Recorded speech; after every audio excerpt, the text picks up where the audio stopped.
Muchas gracias. Es para mí un gusto estar aquí esta mañana reunido con ustedes y no puedo partir la ponencia sin hacer mención a los saludos cariñosos que manda nuestra secretaria ejecutiva, la señora Alicia Bárcena, en representación de toda la CEPAL para este importante evento.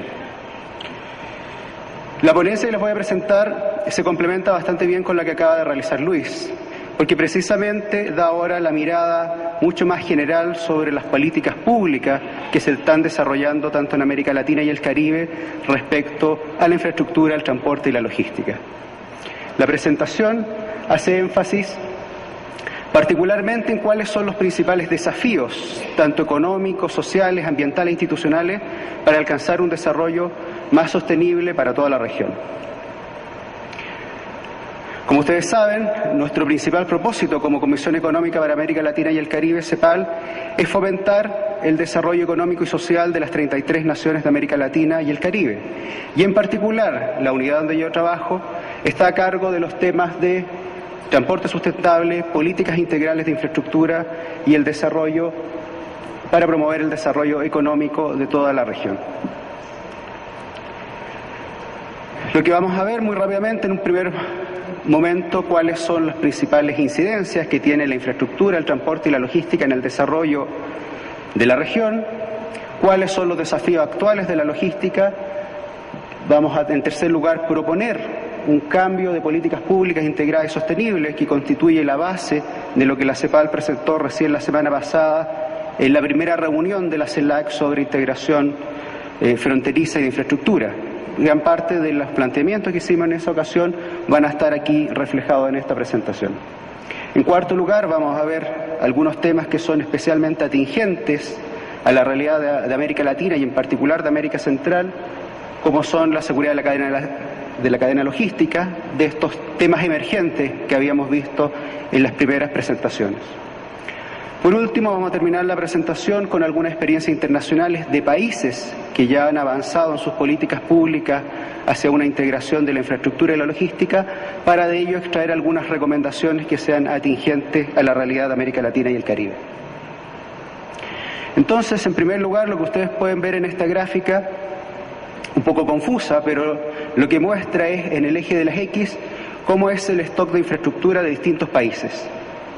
Y en el eje Y lo que pueden observar, ¿cierto?, es el ingreso del PIB per cápita. Y lo que muestra la relación es que uno puede observar gráficamente que aquellos países que invierten más en infraestructura son a la vez también aquellos que tienen mejores ingresos, ¿cierto? La relación resulta bastante evidente cuando la reducimos principalmente a los temas de costos logísticos que Luis ya había presentado con anterioridad, ¿cierto? La reducción de los costos logísticos me hace más productivo y por lo tanto soy más competitivo y eso se refleja al final en un mayor ingreso per cápita. Pero junto con ello existe otra relación que es tanto o más importante que la anterior, que dice relación que la inversión en stock de infraestructura también tiene importantes efectos sociales, ¿ya?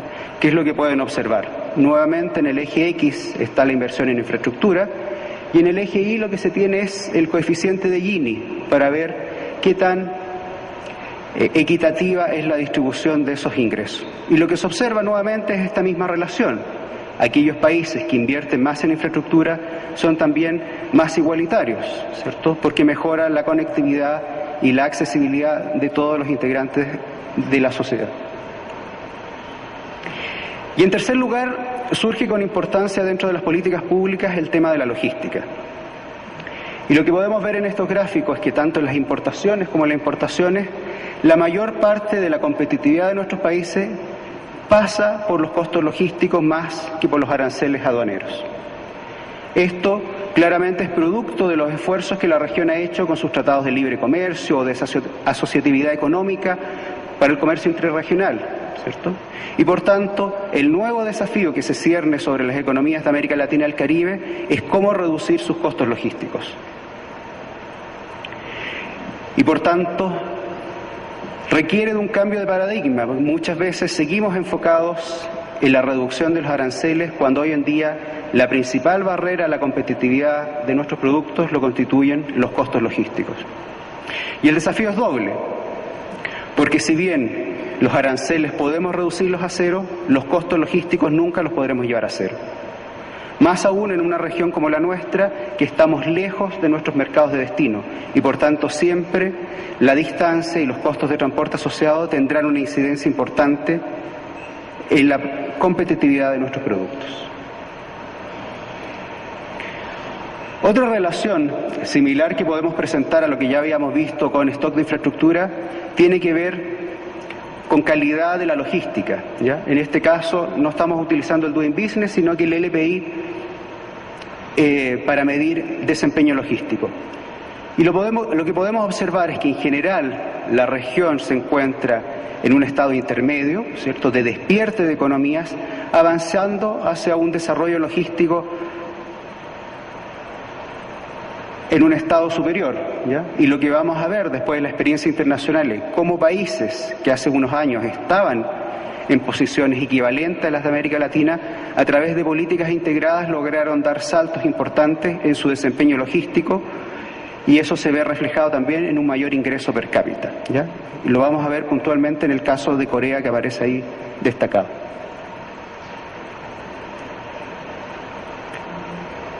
Vemos que los temas de facilitación, ¿cierto?, tanto comercial como de transporte, tienen incidencias económicas, pero también tienen importantes incidencias sociales.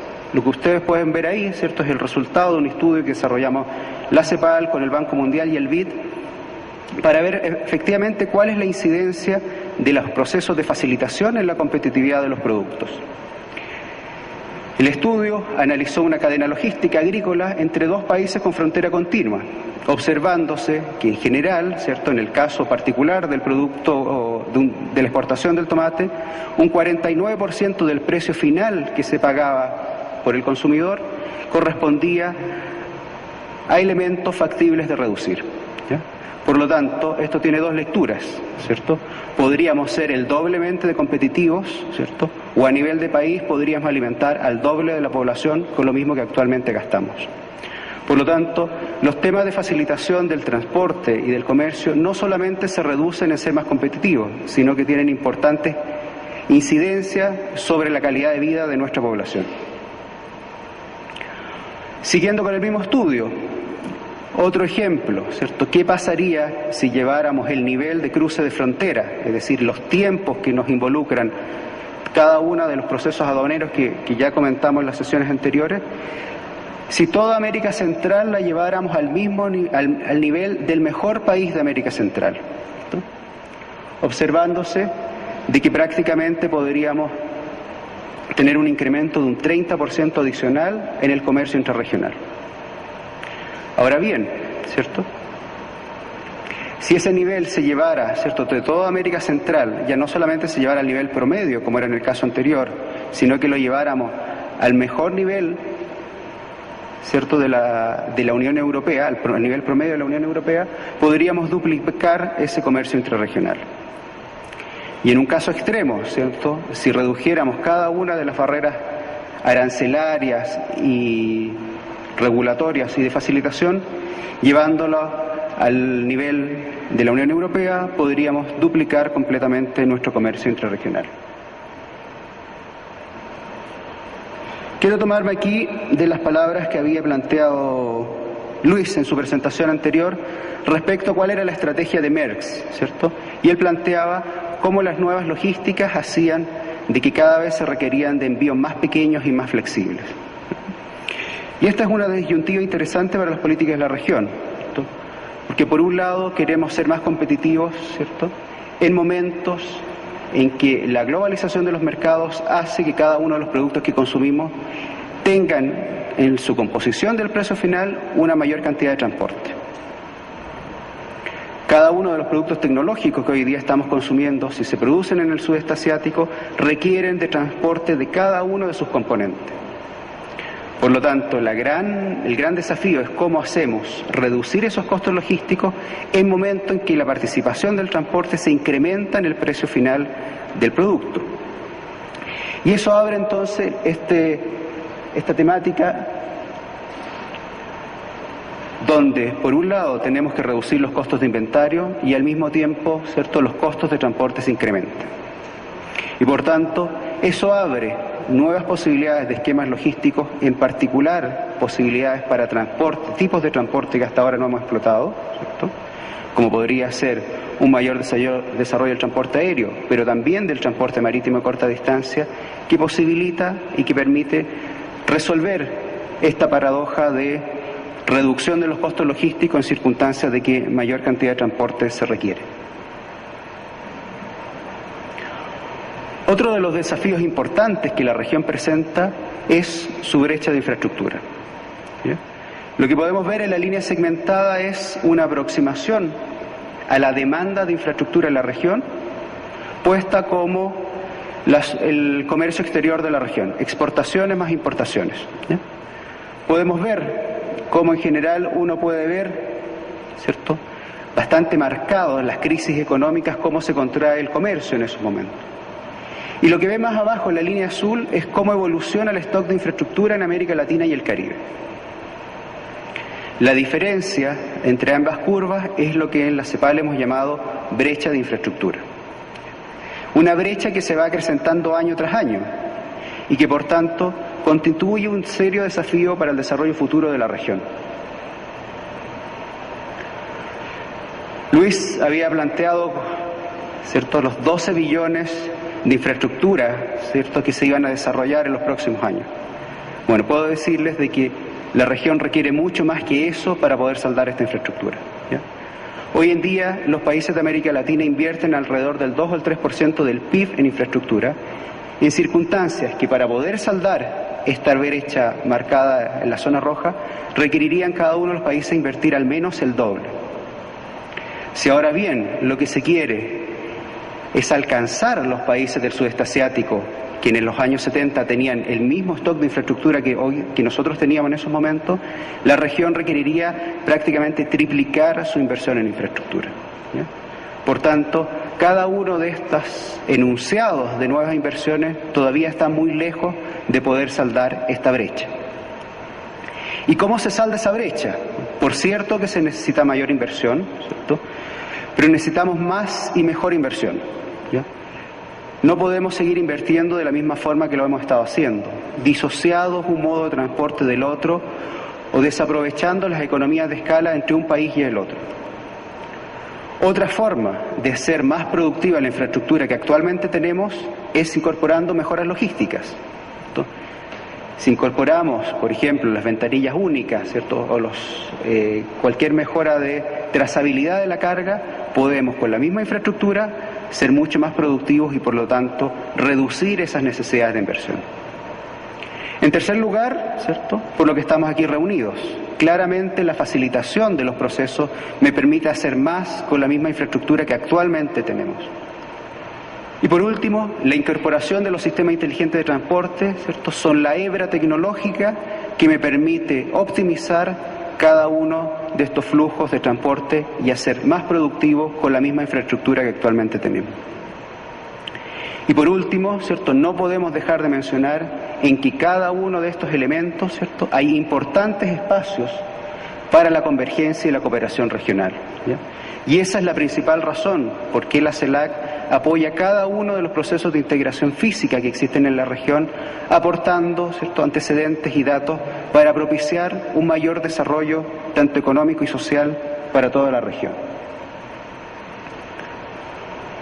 Otro de los elementos importantes que tenemos, ¿cierto?, es que precisamente producto de este mayor desarrollo económico, ¿cierto?, los países de la región van a requerir mayor cantidad de infraestructura, pero también mayores servicios de transporte y mayor demanda de energía.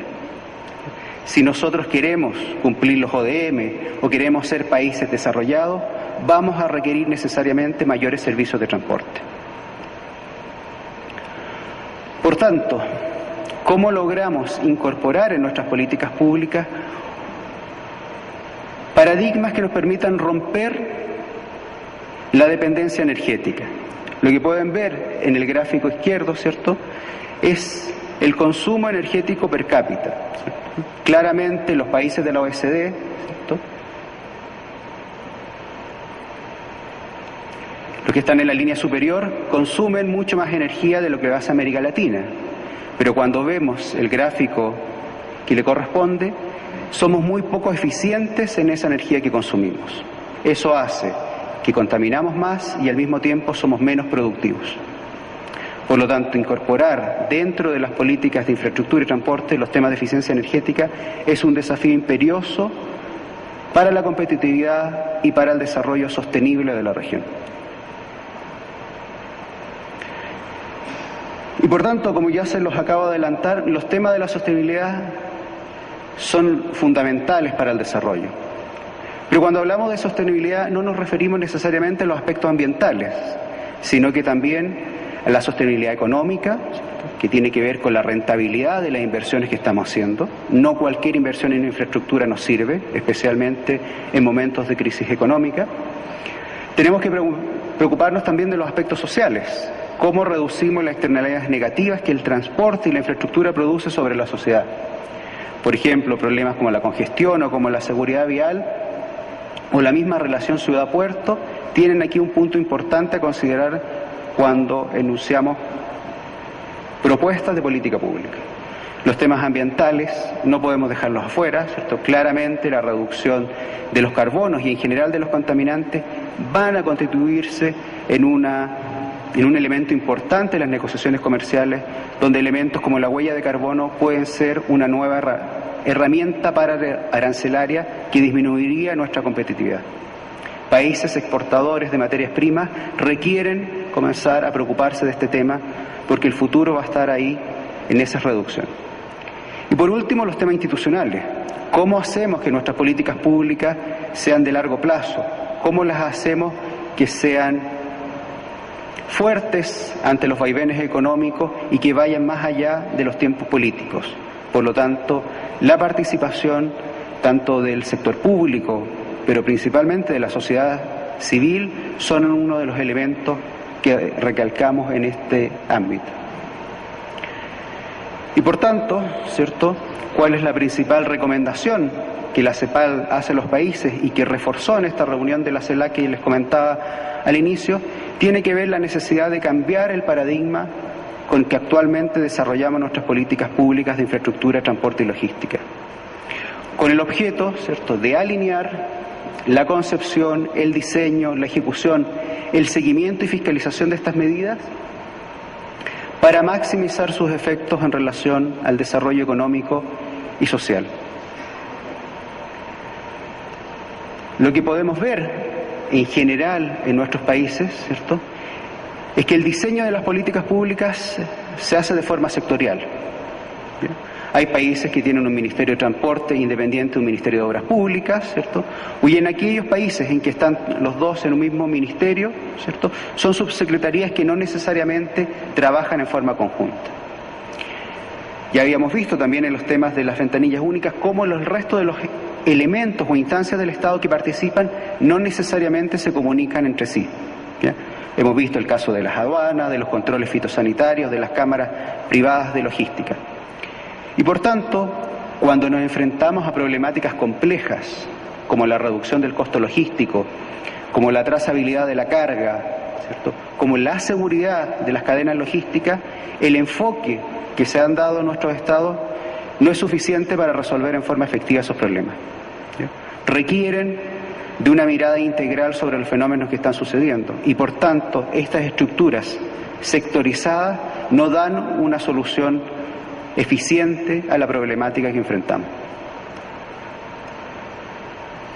Por ejemplo, ¿cierto?, ya les había adelantado, los temas de seguridad de la cadena logística, ¿cierto?, la piratería tanto marítima como terrestre. Si bien el robo de carga ha existido siempre en el transporte, ¿cierto?, y ha sido un riesgo del negocio de sus inicios, hoy en día, ¿cierto?, los niveles de criminalidad, de poder de fuego y el control sobre el territorio que ejercen las bandas armadas requieren de una solución distinta. ¿Ya? ¿Cuál es la solución? No solamente policial, no solamente de control o de fiscalización, sino que de una combinación de distintos elementos donde la facilitación de los procesos y la incorporación de la tecnología también forman parte. ¿Por qué? ¿Cierto? Como vemos ahí al final, la interrupción de una cadena logística, ya sea por un acto terrorista, por un acto delictual o incluso por un evento de la naturaleza, ¿cierto?, provoca pérdidas económicas importantes, ¿cierto? Aumenta el costo logístico, me aumenta el lead time, seguramente voy a perder embarques programados que tenían mis clientes. Eso desde el punto de vista privado, pero desde el punto de vista del Estado también tenemos efectos negativos, ¿cierto? Desalienta el emprendimiento, tenemos menor tributación por los productos que no se venden en el mercado formal, reduce la inversión extranjera y en definitiva termina agravando, ¿cierto?, los productos que la población consume y por lo tanto implicancia social. Lo que tenemos aquí es otro de los gráficos, ¿cierto?, que forma parte de uno de los documentos que estamos terminando, que vamos a lanzar hacia el final del año, y que dice relación con medir precisamente esto: cuál es la incidencia de la seguridad logística en la competitividad de América Latina y el Caribe. ¿Ya? Y lo que vemos es que en general aquellos países que tienen mejor desempeño en contra del crimen organizado son a la vez también más competitivos. ¿Ya? Y aquí nuevamente comienzan a haber efectos cruzados entre seguridad, facilitación, corrupción, implicancias institucionales. Por tanto, la seguridad de la cadena logística es otro de los elementos que también hacen la competitividad de los países. Y por tanto, entrando ya en la segunda parte de la presentación, de lo que tiene precisamente relación con cómo hacemos este cambio paradigmático en las políticas públicas, es que nuestra visión sobre las políticas de infraestructura, transporte y logística es que éstas deben ser concebidas en forma integral y coherentes con el modelo de desarrollo económico y social que el país ha dado, donde no existen diferencias entre los ámbitos geográficos de las políticas donde se aplican, ni tampoco si éstas se refieren a pasajeros o cargas, donde el foco de estas políticas deben estar en resolver los problemas de movilidad de la población y los problemas logísticos que tienen las cargas que el país comercializa, ¿cierto?, más allá del modo de transporte que el cual utilizarán. Por tanto, más allá que pensar en políticas de fomento a la marina mercante o de fomento al ferrocarril, lo que América Latina y el Caribe requiere son políticas que resuelvan las necesidades de la población. Y por tanto, más allá de que seguir teniendo esta mirada modalista, ¿cierto?, de modos de transporte, lo que se requiere es una visión integral, donde puertos y aeropuertos se complementan, donde el modo carretero también tiene un espacio dentro del desarrollo económico, dentro del ámbito geográfico de las cargas y de los tiempos que se requieren. Y por tanto, para resolver esta disputa eterna sobre si es transporte intermodal o multimodal, que finalmente se reduce en un tema legislativo, lo que hemos hecho como propuesta a los países es focalizarnos y introducir el tema de la comodalidad, para poner el énfasis en la planeación y combinación de las alternativas técnicas factibles para resolver ese tramo de transporte, más allá del régimen jurídico que las regula. Y por tanto, una política integrada de estas características la podemos ver o explicar como un esquema multicapa. ¿Ya? En el sector más bajo, claramente seguimos teniendo las tradicionales políticas de provisión de infraestructura, ¿cierto? Ya le habíamos dicho, con la brecha que tenemos es imposible no pensar en seguir desarrollando la infraestructura que tenemos. Pero esas políticas de provisión de infraestructura, sobre ellas hay flujos de transporte, ¿ya? Flujos de transporte que requieren de regulación para que esos flujos de transporte den origen a flujos de materiales que idealmente estén coordinados e integrados a nivel subregional, ¿ya? Por lo tanto, junto con esas políticas de provisión de infraestructura, de regulación de los tráficos de transporte, requerimos incorporar los temas de facilitación. Y por último, para que todos estos elementos tengan esta coherencia y den los efectos sinérgicos esperados, se requiere de una estrategia de competitividad nacional que coordine, ¿cierto?, y le dé sentido a todos estos esfuerzos. donde la dimensión regional es otro de los elementos que recalcamos necesario de incorporar.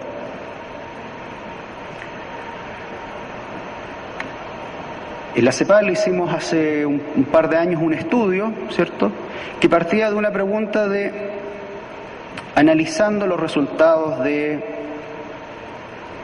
desempeño logístico, Doing Business, LPI, nos encontramos que hay un grupo de países que lo hacen bastante bien. Y por lo tanto la pregunta de investigación fue analizar cómo lo han hecho esos países que han dado grandes saltos en su desempeño logístico, cómo han sido las políticas públicas que esos países han dado para poder hacer frente a este incremento en el volumen que comercializan. Y lo que hace ese documento es recoger distintas experiencias internacionales de países tan distintos como Alemania, Corea del Sur, Finlandia, España, Holanda e incluso Colombia, tratando de extraer cuáles son las características de aquellas políticas que podrían ser útiles para cuando la región quiera incorporar, emprender un desarrollo de esta dimensión. Por tiempo no voy a entrar en cada uno de esos casos, ¿ya? Simplemente les voy a resaltar cuáles son las principales características que identifican estos países. Después en el documento pueden, si hay alguien interesado, verlo en mayor detalle, ¿cierto? Alemania es interesante principalmente porque es un país federal y por tanto requirió de la coordinación no solamente del Estado central como gobierno, sino que de cada uno de los gobiernos federales para poder hacer esta política. En el caso de Finlandia es interesante porque es un país más bien en la periferia de Europa, ¿cierto?, donde hace a través de una política integrada, ¿cierto?, una herramienta para integrarse al resto del continente europeo, propiciando su desarrollo tecnológico. España es interesante a la luz de los últimos acontecimientos porque aun cuando había una política decidida en fomento de una redistribución modal, la falta de una sostenibilidad en las inversiones de infraestructura, ¿cierto?, hacen de que el modelo, como hemos visto en los últimos tiempos, no haya sido sostenible en el tiempo. Holanda es interesante porque ante la imposibilidad de alcanzar una política nacional, una subregión del país, lo que sería equivalente a nosotros a una provincia, logró ponerse de acuerdo para desarrollar una política dentro de las restricciones que tenía la propia legislación y que después el resto del país se sumó a ese esfuerzo. Y por último, el caso de Colombia, ¿cierto?, que lidera con su Plan Nacional de Logística, ¿cierto?, este elemento, ¿cierto?, es interesante porque si bien tiene una política bastante desarrollada y que tiene cada uno de los elementos que hace una política integrada, la falta de coordinación con el sector privado impide de que sea una herramienta efectiva en el avance en la competitividad de la logística en Colombia. Por lo tanto, hay ahí un llamado de atención de que estos son procesos de mejora continua y por tanto requieren de la interconexión con la sociedad civil y el privado. En el caso de Corea del Sur, muy rápidamente, porque se nos va el tiempo, ¿cierto?, lo he elegido porque el planteamiento de ser un país en vía de desarrollo se parece bastante a los proyectos de infraestructura que muchos de nuestros países en América Latina y el Caribe presentan. El proyecto a desarrollar dentro de un periodo de gobierno, ¿cierto?, de 5 años, era desarrollar el puerto y el aeropuerto a un nivel regional, para ser la puerta de entrada al sudeste asiático. Muy parecido a los proyectos de hub logísticos o de megapuerto que muchos de nuestros países tienen. Y por tanto, el presidente de la República de Corea, ¿cierto?, lo que planteó fue una visión: puerta de acceso al noreste de Asia y emplazamiento de la carga mundial de personas e información. El proceso, por lo tanto, creó un comité de ministros, ¿cierto?, al cual le planteó 2 objetivos: desarrollar los puertos y aeropuertos a un nivel de clase mundial, atraer centros logísticos de excelencia y oficinas regionales de compañías extranjeras, dado que él reconocía que aún su país no tenía el nivel de capacitación para competir a un nivel internacional. Por lo tanto, atraía a los que sabían para aprender de ello. Y planteaba 3 tareas: infraestructura y equipamiento, informática y empresarización. ¿Ya? Como pueden ver en la lámina, ¿cierto?, un esquema bastante interesante, bastante lógico de plantear, ¿ya? Sin embargo, el proyecto fracasó. y es uno de los pocos casos donde uno puede tener la documentación de una política pública que fracasa. Y fracasó por lo mismo que fracasan muchos de nuestros proyectos en América Latina y el Caribe. El Comité de Ministros nunca tuvo tiempo de reunirse, siempre había una urgencia, siempre había algo que resolver, y por tanto cada uno de los ministerios fue por su lado. En definitiva, a los 2 años de haberse lanzado este proyecto, más del 40% de las tareas habían sido duplicadas, con la enorme pérdida económica y de tiempo que eso implicó. Y aquí viene la diferencia, y qué es lo que hace grande este caso. La decisión política fuerte y decidida de seguir adelante con el proceso, y a los 2 años decir esto no funciona y por lo tanto lo vamos a reformar nuevamente. Y lo reforma planteando un Plan Nacional de Logística junto con una Ley Nacional de Logística, que lo que hace es definir por ley que cada uno de los planes sectoriales de la República de Corea debe necesariamente estar en concordancia con el Plan Nacional de Logística. Con esto se resolvieron cada uno de los problemas de competencia entre ministerios, ¿cierto? Por lo tanto, cada uno, el Ministerio de Transporte, más que enfocarse en los temas de ferrocarril o de carretero, lo que hizo fue comenzar a ver cómo logro la logística de estas cargas. ¿Cuál es el modo de transporte que mejor me resuelve la problemática que tengo? Otro de los elementos interesantes es que se dieron cuenta que en ese par de años que ellos estaban planteando su ley, Japón y China también habían hecho lo mismo, y por lo tanto plantearse horizontes de planificación de 20 años no tenía sentido en un mundo globalizado. Y la tercera razón que hace interesante este caso y por qué se lo traemos a colación es que no solamente está documentado el fracaso y la corrección, sino que además hemos logrado establecer cuáles han sido los resultados de esa política.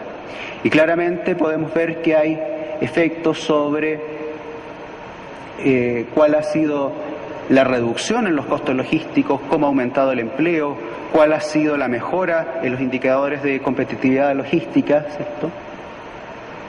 Cuál ha sido el aumento en la estandarización de los procesos logísticos, medido ahí como cuántos de las empresas de Corea, a través de una mayor información y coordinación, utilizan medios estandarizados, ¿cierto? También pueden ver en otra de las cosas están cuánto es la proporción de reducción de CO2 que cada una de las empresas han hecho al incorporar tecnología y una mejor integración de sus procesos. Y por tanto, ¿cuáles son las recomendaciones que traemos no solamente del caso de Corea, sino que de los otros 6 o 7 casos que le habíamos presentado?